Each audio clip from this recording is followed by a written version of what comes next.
Let's talk about Edward then in the last few years, because everything that happened around that period of time has led to where we are today. So how is Edward now? Edward is now, after he had about 18 months of intensive rehabilitation in Norwich, which unfortunately didn't show any real improvements.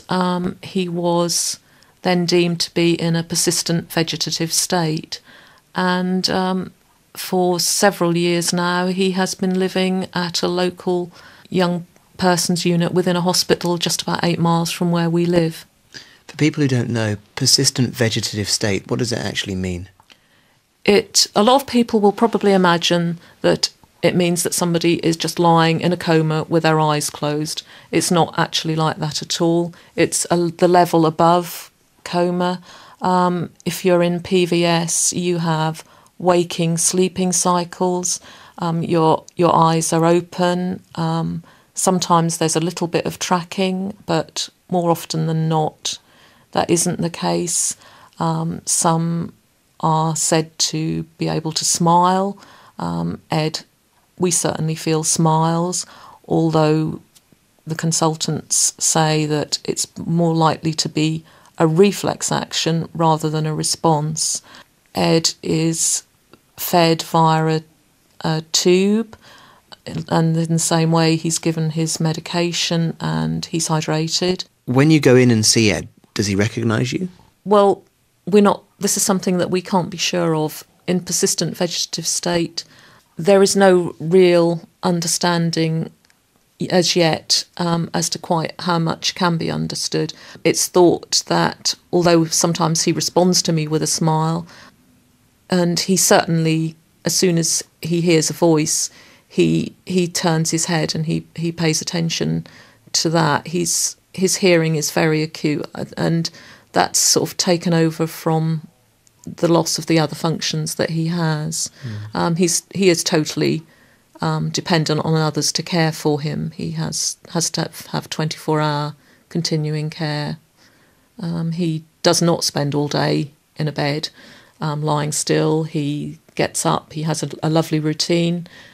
He's either washed or bathed. He's put up in an armchair and then has a couple of hours in a wheelchair where he will either go out into the sensory garden or be part of other activities that are going on. For example, the other day some animals and reptiles were brought in to the unit, and Ed had a guinea pig and a rabbit on his lap, and he also is around if there's music therapy, which is thought to be really good. His days are certainly not spent lying. He is, we want him to not be just left in a bed. We want him to be as active as possible. He goes down to the sensory room. He has lots of visits from the family. When we go in, we either take him outside in his wheelchair or we read to him. We play music to him. He has a rota where he watches his favourite TV programmes are on. We talk to him about Norwich City because he was a mad Norwich City supporter before he was ill and was a season ticket holder. His brother keeps him fully up to date with all that Norwich are doing, and also Formula One was another great love that they shared.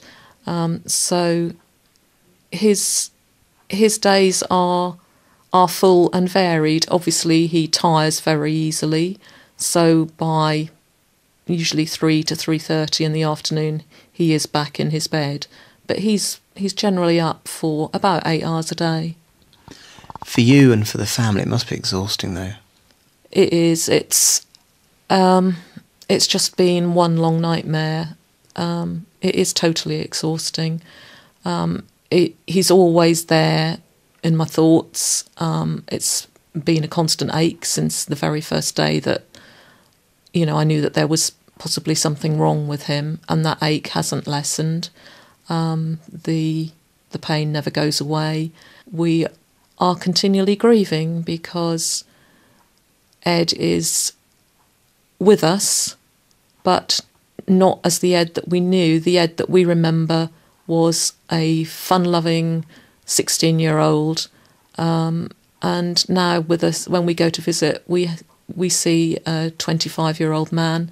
Ed obviously has changed physically, and it's just so heartbreaking that what I would have thought to be the best years of his life are gone.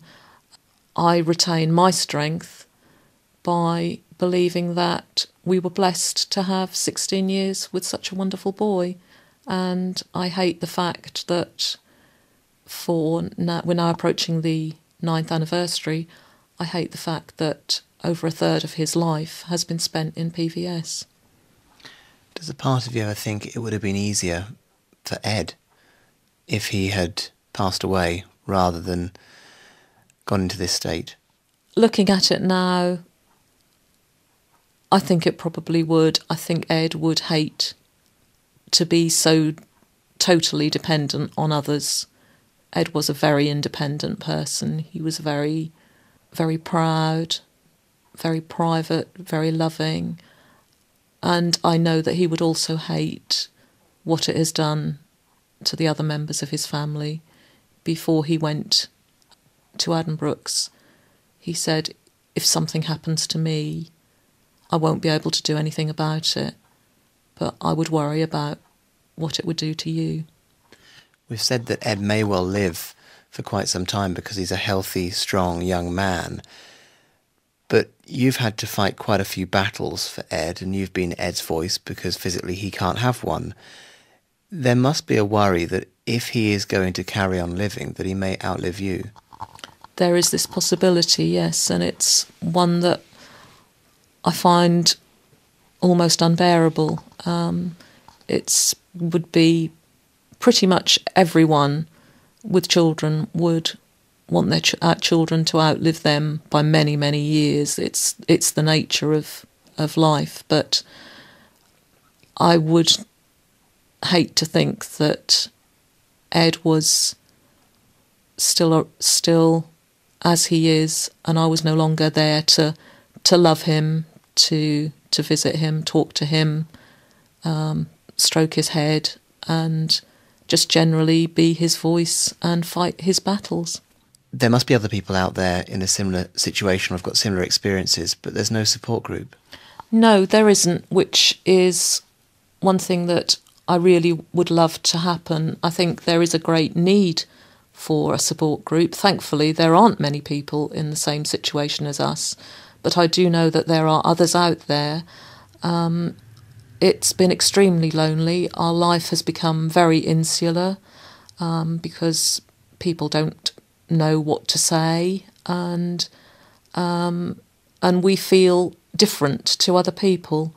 It's been a very lonely, long, nearly 9 years for us as a family, and I feel that somehow the time has come that I would like to reach out and hopefully be able to help others in a similar situation to myself, and also maybe gain some help from them, because it would be lovely to share experiences, and because no one else can actually understand something like PVS unless you've experienced it or lived with it in your family or amongst your friends, or even as a carer.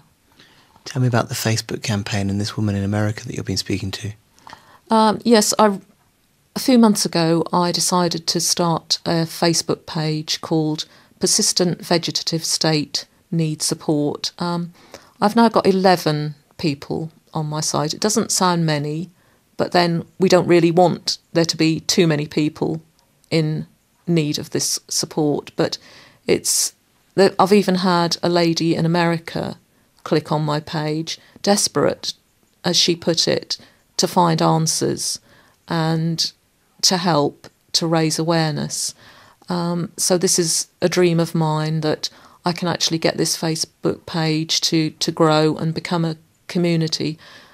I actually discovered that 5 ladies who had members of their family at a hospital in Putney at the same time, with varying degrees of brain injuries, decided what I already knew, was that there was a big need for a website and a group of support. And those 5 ladies, with a lot of help from the people at Putney, they've formed this wonderful website. I wish something like that had been there for us several years ago. And it is wonderful to actually just to be able to go on there and share thoughts. It's so important for there to be someone to talk to that is either going through or has gone through similar, if not the same, experiences. The one thing that really moved me and struck me is a photo that I've got in front of me, which is Ed when he was young. He's 14 there? No, he was 16, 16 and there, that was just 2 months before he had his brain injury. Yeah, and it's a picture of you and Ed and Ed's eldest brother, your son, and everyone's smiling. When you compare the Ed there and the Ed of the other photo we've been looking at, which is taken a little while back, then it must be very difficult for you to look at both those photos hanging in your living room and think, this is what he was and this is where he is now. Oh, it is. It's heartbreaking. All our memories of Ed, we were so happy up until he was 16, and it is still unbelievable, really, you look at the 2 photos and to think that they are the same person. He was a good-looking boy then, and he's a lovely-looking chap now, but gone as the teenager, and now we have a man. That was Sandra Bell. I went to her house the other day to do that interview, and I'll give you more details about how you can talk to Sandra after the travel. BBC Radio Norfolk. Sandra was very keen for me to tell you about talking to her online. You can talk to her via Facebook. It's called Persistent Vegetative State Need Support. All you need to do is put that into the search bar of Facebook, and you can get directly through to Sandra's Facebook page. Or alternatively, if you wish, you can come via my page, which is just Nick Conrad. Put Nick Conrad into Facebook, and then you can add me as a friend, and you can see on my sidebar it says Causes Supported, and it's PVS. That's Persistent Vegetative State Need Support, and you can interact online with Sandra that way.